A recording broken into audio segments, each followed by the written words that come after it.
Sir दर्द का अनुभव तो हर व्यक्ति अपने जीवन काल में कभी ना कभी करता ही है।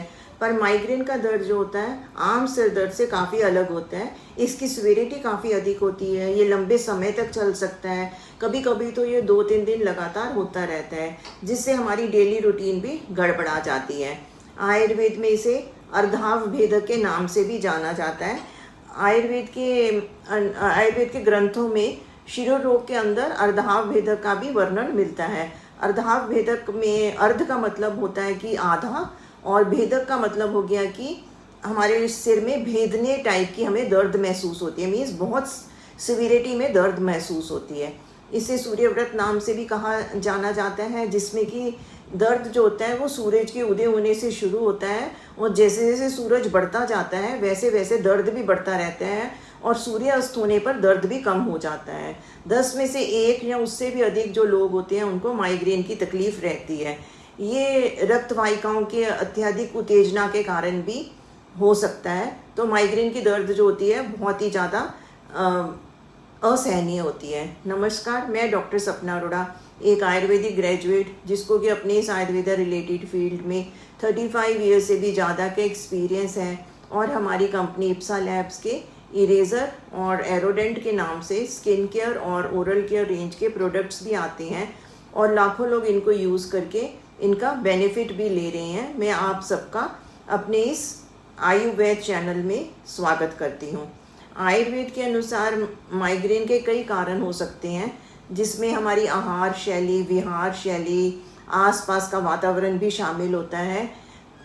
कारणों की बात करें तो सबसे पहला कारण जो आता है वो आहार शैली से रिलेटेड की बात करते हैं। सबसे पहला कारण आता है ठंडा, बासी, ज़्यादा मसालेदार भोजन का सेवन आम तौर पर करना। दूसरे नंबर पर फ्राइड भोजन का ज़्यादा सेवन करना। तीसरे नंबर पर आता है कि प्राकृतिक इच्छाओं जैसे कि मल मूत्र डकार जो आती हैं उनको हम रोक लें किसी कारण से। चौथे नंबर पर आता है ज़रूरत से ज़्यादा व्यायाम करना। 5वें नंबर पर आता है धूम्रपान करना या ऐसे एटमॉस्फेयर पे रहना। 6वें नंबर पर आता है असामान्य गंध को सूंघना। 7वें नंबर पर ज़्यादा और बिना टाइम के सो जाना। 8वें नंबर पर आता है गुस्सा या तनाव में रहना।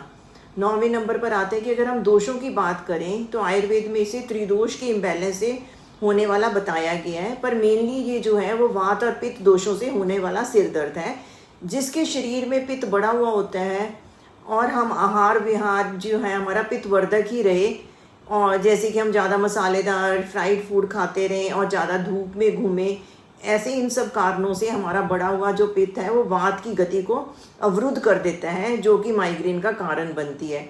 जब वात जो कि गति प्रदाता है और शरीर में कहीं भी दर्द का कारण बनता है वो वात ही होता है, तो उसके अवरुद्ध जब हो जाता है तो वो शूल का कारण बनता है, और वही शिरोशूल यानी माइग्रेन का कारण बनता है। लक्षण की बात करें तो माइग्रेन में जो मेन सिम्टम्स दिखाई देते हैं वो है सिर के एक हिस्से में या पूरे सिर में तेज दर्द का होना। दूसरे नंबर पर आते हैं सिर में दर्द के साथ साथ ऐसे लगता है कुछ आवाज़ सी अंदर बजने की आवाज़ सी आती है। तीसरे नंबर पर आते हैं कि गर्दन और जबड़े में जकड़ाहट आ जाती है। चौथे नंबर पर आता है ज़्यादा रोशनी में जाने को या बैठने का मन नहीं करता, अंधेरे कमरे में बैठने का ज़्यादा मन करता है। 5वें नंबर पर आता है आवाज़ यानी शोर अच्छा ना लगना, किसी से बात करने का मन भी नहीं करना। 6वें नंबर पर आता है आँखों में दर्द महसूस होना। 7वें नंबर पर आता है इरिटेटेड रहना। 8वें नंबर पर जी मिचलाना या उल्टी आ जाना।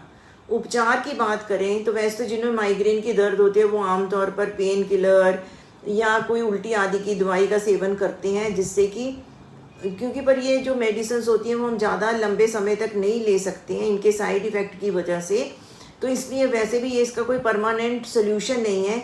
इसलिए आयुर्वेद का सहारा लेना अच्छी बात हो जाएगी, जहाँ पर चिकित्सा बीमारी का निदान, दोषों की उपस्थिति आदि को ध्यान में रखकर की जाती है।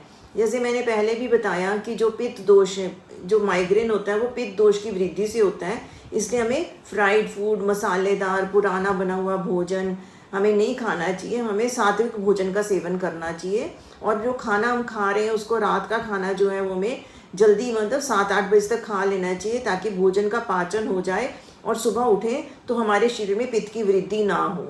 गाय के घी जो होता है वो भी वात पित्त शामक होता है, इसलिए गाय के घी का सेवन हमें अपने भोजन में करना चाहिए। इसी तरह अगर पित्त दोष की वृद्धि नहीं होगी तो माइग्रेन की जो समस्या से हमें छुटकारा मिलने की संभावना बनी रहती है।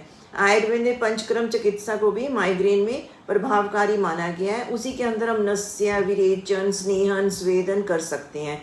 नस्य की बात करें तो आयुर्वेद के अनुसार सिर की सभी बीमारियों का इलाज का द्वार जो है वो नाक ही है, यानी नस्य बहुत ही कारगर इलाज है शिरो रोगों के लिए।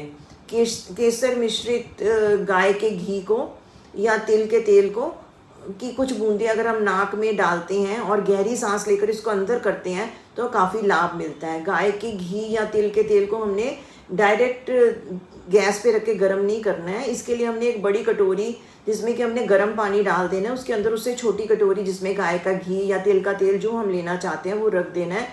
उस गर्म पानी से ही वो जो घी या तेल है वो अपने आप गर्म हो जाएगा। अगर नस्य लेते हुए गाय का घी या तिल का तेल आपको ऐसे लगते हैं कि आपके गले में आ गया है तो इसमें कोई डरने की बात नहीं है। आप थोड़ा सा गर्म पानी पी लेंगे तो आपको अच्छा लगने लग जाएगा।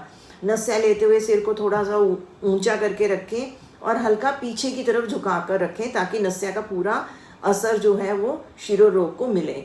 अगर शुरू में नस्य लेना मुश्किल लगे तो आप उंगली से भी गाय का घी या तिल का तेल नाक में लगाएं और प्रैक्टिस से नस्य की आदत डालें।